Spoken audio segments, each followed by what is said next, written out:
Pada pertemuan kali ini, kita akan membahas lebih jauh terkait dengan penulisan karya ilmiah. Ada 3 hal yang penting untuk diketahui dalam penulisan karya ilmiah.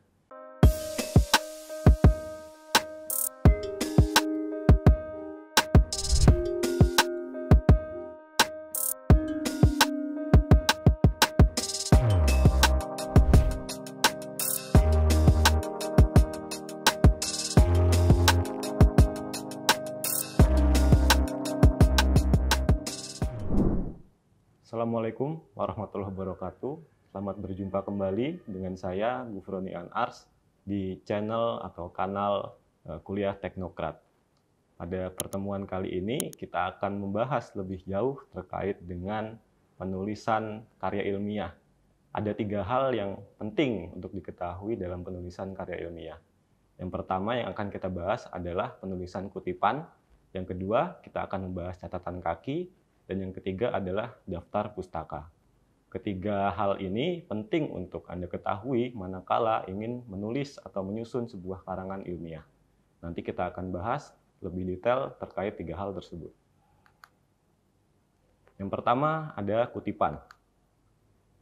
Mungkin Anda sudah seringkali melihat atau menggunakan kutipan, tetapi barangkali belum banyak yang mengetahui bahwa sebenarnya konsep kutipan itu adalah peminjaman kalimat atau pendapat atau ide atau gagasan orang atau tokoh lain yang dipakai atau Anda pakai untuk karangan yang Anda susun.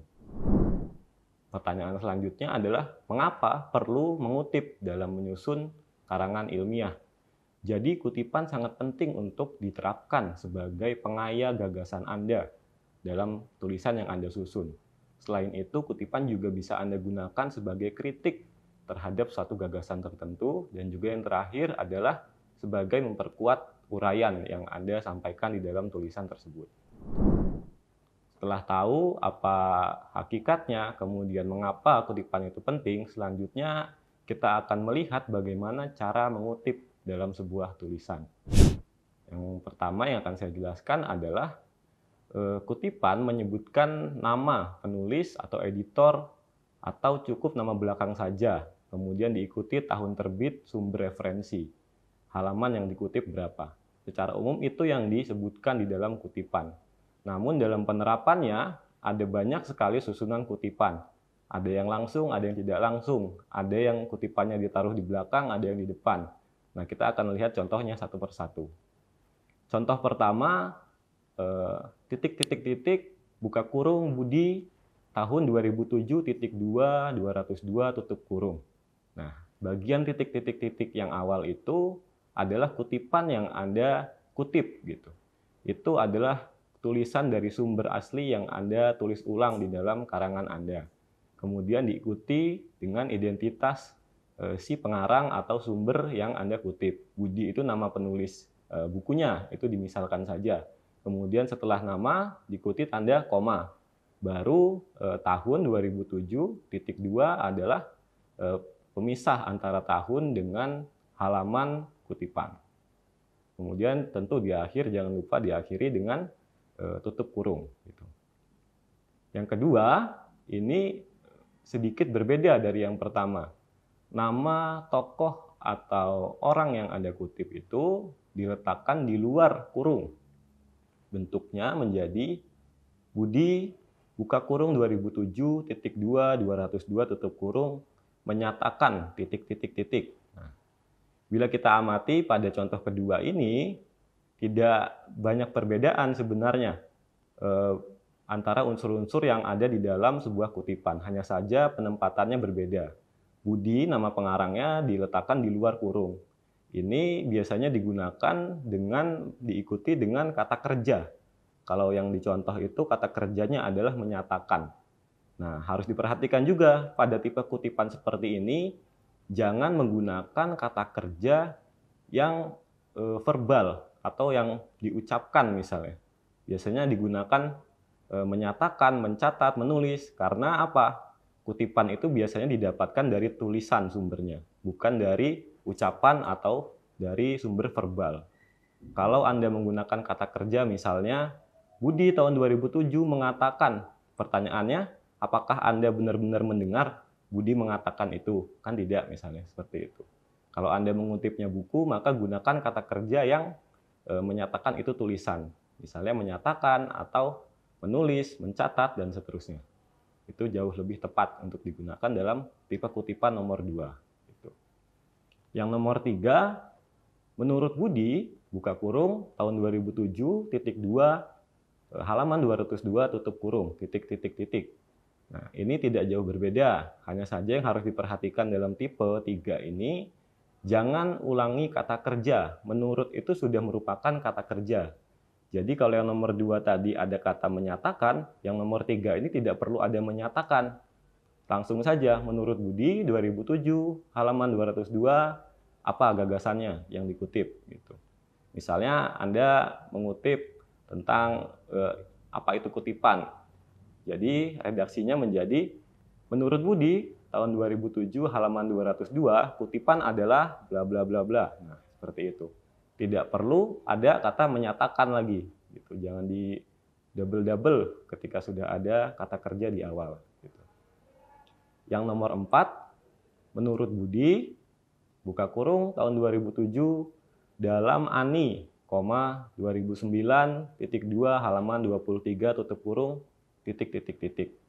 Nah, bila kita perhatikan, yang tipe 4 ini, kutipan yang kita ambil itu bukan dari sumber pertama, melainkan pendapatnya Budi kita ambil dari dalam bukunya Ani.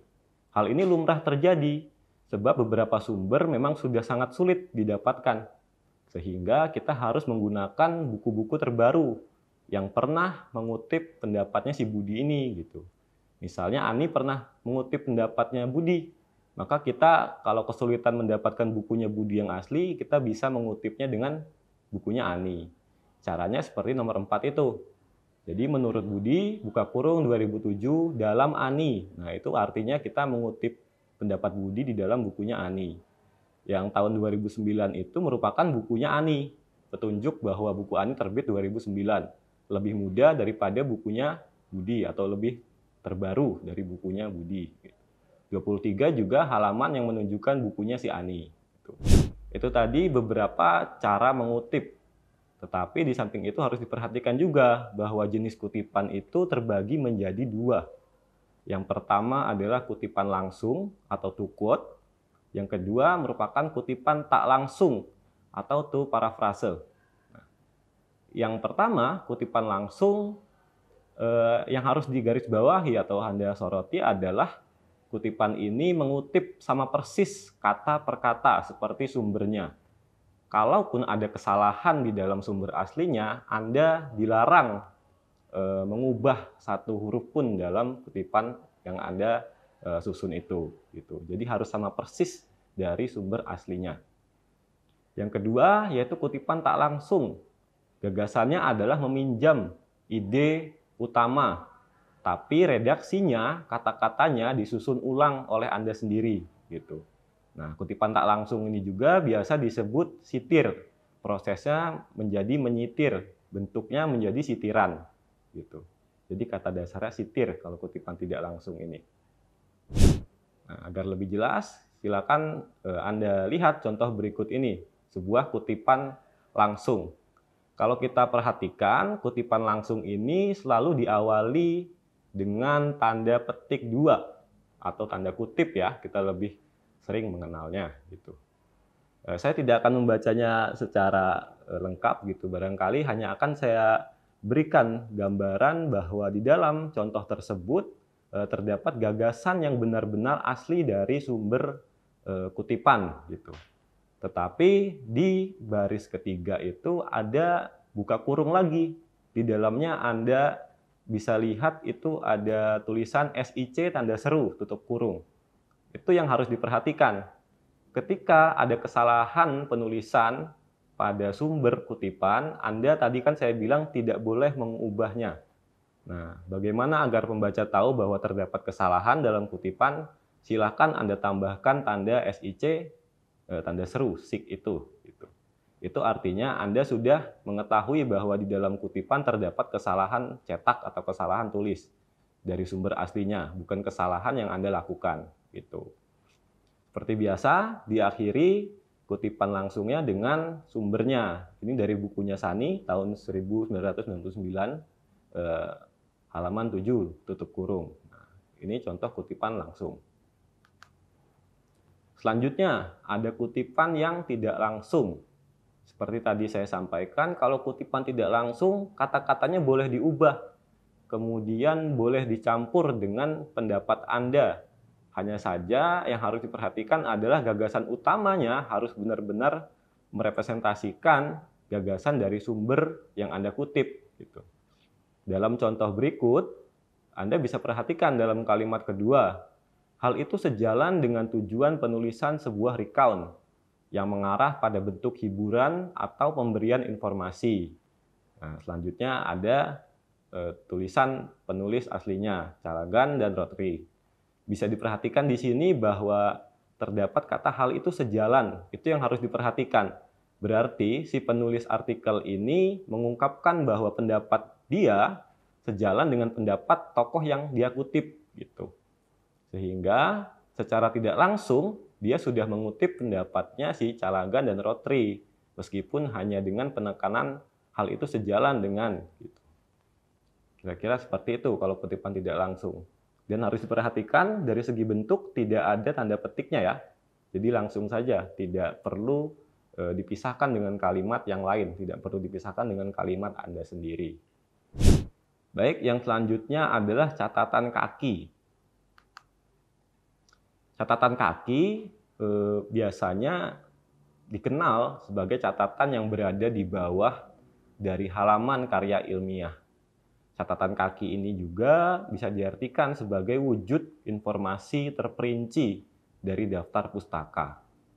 Jadi, kalau daftar pustaka nanti kita akan bahas lebih lanjut, itu biasanya adanya di belakang sekali, halaman paling belakang sebuah karangan ilmiah. Kalau catatan kaki adanya tepat di bawah halaman di mana Anda ingin menuliskan sebuah sumber dari catatan yang Anda berikan. Misalnya Anda ingin memberikan sumber dari sebuah hakikat gitu, dari sebuah penjelasan kalimat. Nah, Anda tidak perlu meletakkan sumbernya itu jauh-jauh di halaman belakang di daftar pustaka, karena orang yang membaca mungkin akan kesulitan karena itu hanya penjelasan singkat. Dengan catatan kaki Anda bisa meletakkannya di bawah. Dengan catatan harus diberikan nomor catatan kaki sehingga penulis atau pembaca juga tidak kesulitan dalam mencari sumbernya. Fungsinya apa sih catatan kaki ini? Yang pertama, catatan kaki berfungsi sebagai tempat pencantuman identitas sumber rujukan dari pengutipan informasi di bagian badan teks. Dan yang kedua, catatan kaki ini juga digunakan sebagai keterangan tambahan untuk informasi, istilah atau nama-nama tertentu. Misalkan, saya akan jelaskan poin kedua, Anda mengutip tulisan berbahasa Latin atau bahasa asing gitu. Itu kalau Anda merasa penjelasannya terlalu panjang bila dicampur di dalam paragraf, Anda bisa menggunakan catatan kaki untuk memberikan penjelasan yang terpisah gitu. Itu fungsi yang kedua, untuk memberikan penjelasan tambahan yang terpisah.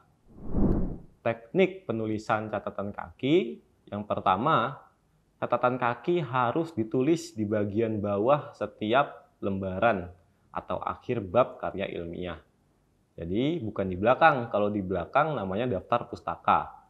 Kalau yang di bawah namanya catatan kaki atau footnote. Yang nomor dua, tekniknya adalah pada badan teks diberi nomor kutipan yang mengarah pada catatan kaki.